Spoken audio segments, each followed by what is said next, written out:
आपला या पुढचा कार्यक्रम म्हणजे एक छोटीशी नाटिका असणार आहे. वारसा ही संस्था लहान मुलांना घेऊन छोट्या छोट्या नाटिका सादर करते आणि संभाजी महाराज आणि शिवाजी महाराज यांच्याबद्दल माहिती लोकांपर्यंत पोहोचवण्याचं काम करतो. ही आत्ताची नाटिका याचे लेखक आहेत राहुल पिके, दिग्दर्शक आहेत प्राची वेलणकर आणि म्युझिक श्रुती मोहन. आपण जोरदार टाळ्यांनी वारसा टीमचं स्वागत करणार आहोत आणि पुढची नाटिका ते सादर करतील.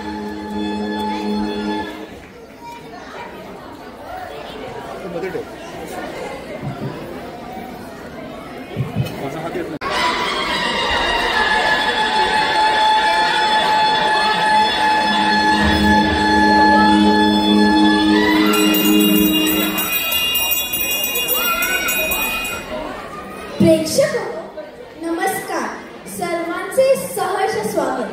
मला सांगा, आपण सगळ्यांनी छावा सिनेमा पाहिला आहे ना? तर आज आपण आपल्या संभाजी राजांचा अशाच काही कमी माहीत असलेल्या गोष्टी पाहणार आहोत. बरोबर, राजे जयसिंग बुद्धिबळातील नामांकित दिग्गज. आजच्या काळावर त्यांना खेळत कोणी अडवले नव्हते, पण आज केवळ 12 वर्षांच्या शंभूराजेंकडून राजे जयसिंगांना बुद्धिबळात हारपत करावी लागली. त्या शूर राजपुताने फार मोठ्या मनाने स्वीकारली. आणि आता पुढे आग्रा शहर. आजोबा बस वाटी द्यावी, आपल्यास आम्हाकडे हारपत करावी लागली. काही हरकत नाही शंभूबा, खेळ आणि युद्ध म्हणले की हार जीत आलीच की, ती फक्त पचवता आली पाहिजे. माशाअल्लाह शंभू, आपकी तो राजे जैसी जी को ही मार दी. मांगो, इस जीत के लिए जो चाहे वो मांग लो. साहेब बघा बरं, नीट विचार करा, कहीं देने ना पड़ जाए. मुगल सल्तनत पूरे कायनात में राज करती है बच्चे, बेफिक्र होके मांगो. असं बर, ऐका तर, या बुद्धिपटावर 64 घरं आहेत. मला प्रत्येक घरावर बाजरीचे दाणे हवेत और फक्त पहिल्यापेक्षा दुसऱ्या घरात दुखत, म्हणजे पहिल्या घरात 1, दुसऱ्या घरात 2, तिसऱ्या घरात 4, चौथ्या घरात 8 असे. बस इतना ही? मांगा भी तो क्या मांगा, आदमी अपने औकात से बढ़कर मांग ही नहीं सकता. ये सुना तो था. चलो ये मिले, इसी वक्त मिलेगा. जो मांगा वो मिलेगा शंभू. मागितलेले देऊ शकतात तरीही पुरेसे आहे खान साहेब. पण थांबा, बाजरीचे दाणे घेऊन जायला आम्हा स्वराज्यातून बैलगाड्या वापराव्या लागतील. सुताजी, स्वराज्यातून बऱ्याचशा बैलगाड्या मागवा. खान साहेबांचा नजराणा घेऊन जायचा आहे. जी शंभूराजा, बैलगाड़ियां वो क्यों? साहेब बघा बरं, एकदा नीट विचार करा. आपण आपला शब्द मागेही घेऊ शकता. हरगिज नहीं. क्या कहना चाहते हो? म्हणजे शंभूराजे, तुम्हाला असे म्हणायचे आहे का, त्या पहिल्या घरात 1 बाजरीचा दाणा, दुसऱ्या घरात 2 दाणे, तिसऱ्या घरात 4, चौथ्या घरात 8, 8व्या घरात 128, 9व्या घरात 256 आणि 10व्या घरात 512. बरोबर साहेब, येते का लक्षात? हाँ, इनायत खान, जाओ बाजरी की बोरी लेके आओ. जी हुजूर, अभी पेश करता हूँ. थांबा खान साहेब. हिशोबाप्रमाणे 11व्या घरात 1024, 12व्या घरात 2048 आणि 16व्या घरात 32,768 असे. तर 16व्या घरापर्यंत हिशोब झाला.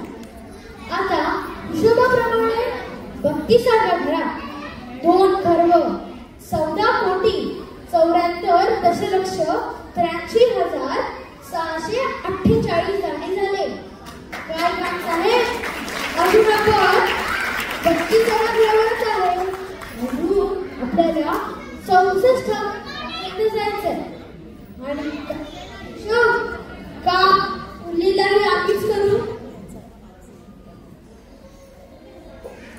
शंभूबाळ, अद्भुत, निव्वळ अद्भुत.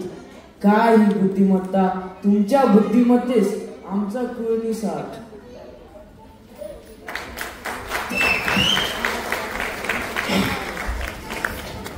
Wow, amazing! काय ही बुद्धिमत्ता! कौतुक तरी कसे आणि किती करावे. पण प्रेक्षक हो, आपल्या शंभूराजांच्या जीवनाचे ब्रीद वाक्य काय होते माहिती आहे का? वाक्याला नुसती नजर टाकली तरी नसानसातून रक्त उसळायला लागतं. त्यांच्या शब्दात हे सांगायचे झाले तर ते म्हणायचे, जे राजश्री आबासाहेबांचे संकल्पित तेच आम्हास करणे अगत्य. केवढी ही दृढ निष्ठा! हे आणि असे अनेक गुण शंभूराजांच्या अंगी होते. यादी करता येणार नाही, पण काही गुणांवर आपण नजर टाकूच. असे म्हणतात की शंभूराजे 16हून अधिक भाषेत एक्सपर्ट होते. त्यात इंग्लिश, पोर्तुगीज, फ्रेंच आणि संस्कृत हे आलं. पण आपण इथे शिकतोय भाषा ती अरेबिक भाषा, त्याच्यात पण एक्सपर्ट होते. संस्कृतमध्ये तर त्यांनी बुधभूषण नावाचा ग्रंथ फक्त 14 वर्षांचा असताना लिहिला. घोड्याचा स्पीड कंट्रोल करण्यासाठी असतो घोड्याचा लगाम. शंभूराजे तो घोड्याचा लगाम तोंडात धरायचे, म्हणजे त्यांचे दोन्ही हात फ्री राहतील आणि दोन्ही हाताने लढता येईल. शंभूराजे एकमेव होते की त्यांना 120हून अधिक लढाया लढले आणि एकही लढाईत हारले नाही. त्यामुळे 6 फुटाहून अधिक उंच आपल्या राजाचे नाव घेतलं तर शत्रू चळत चळत कापत असे. स्वराज्याचा सगळ्यात बलाढ्य शत्रू औरंगजेब. शंभूराजांच्या निधनानंतर नमाज पढून काय मागणी मागतो तर, मला पुढे विचारली, संभाजी राजांसारखा एक पुत्र दे. असे शंभूराजे जेवढे बदलले होते तेवढेच पोएटिक होते, हळव्या मनाचे होते, इमोशनल होते. त्यांची पत्नी सौ येसूबाई विलक्षण होत्या. केवळ 8व्या वर्षी त्यांची लग्न झाली. त्यावेळी घेतलेल्या उमेदच त्यांनी त्यांची हुशारीची झलक लागली. आपण पुढील प्रसंगात पाहूया. चला तर मग. शंभू महाराजांचे लग्न होऊन नवीन दाम्पत्य गृहप्रवेशासाठी दरवाजात उभे. शंभू महाराज केवळ 12 वर्षाचे असावे तर आपली छोटी असू 8 किंवा 9 वर्षाची.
आम्ही आपली कन्या मागायला आलोय, देणार ना? काय कसं कडे देव काय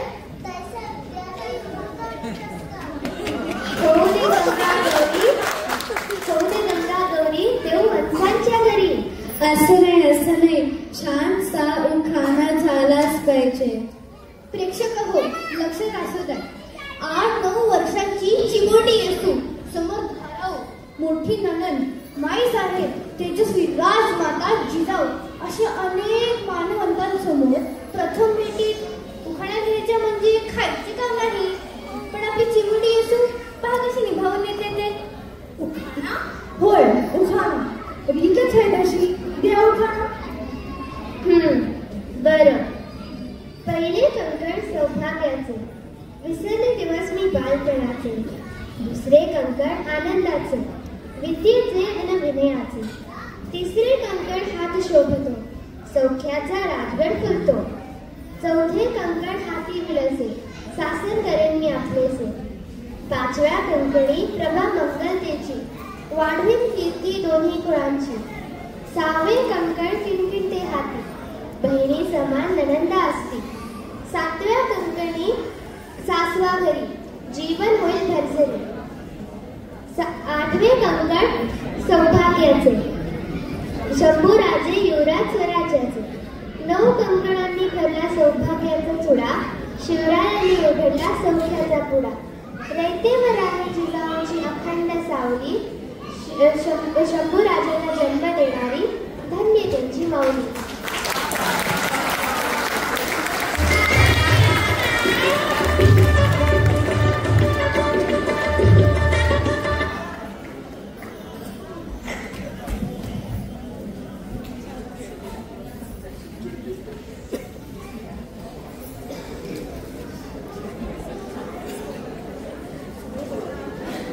असं म्हणतात की प्रत्येक यशस्वी पुरुषामागे एक स्त्री असते, पण किती पुरुषाची दखल घेतात? पण आपले शंभू महाराज आपल्या लाडके येसूबाई सखी यादनी जयती असे संबोधत.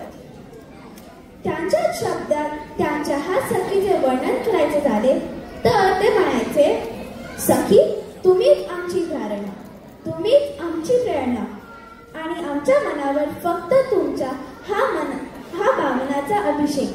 आणि म्हणूनच आमच्या मनातील तुमचे स्थान दुसरे कोणतेही स्त्री घेऊ शकत नाही.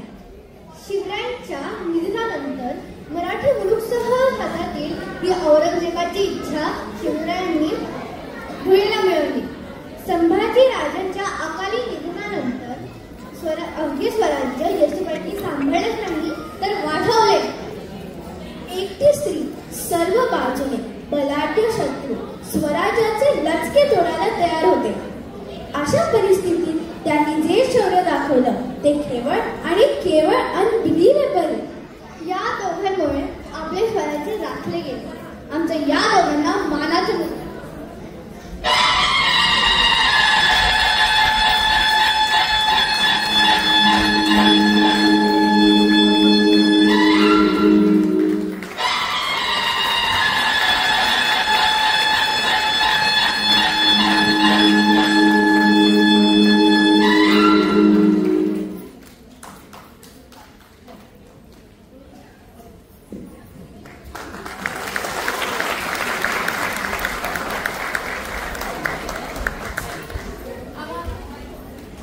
शुभ गाना सीखिए पाधानी साहब के साथ.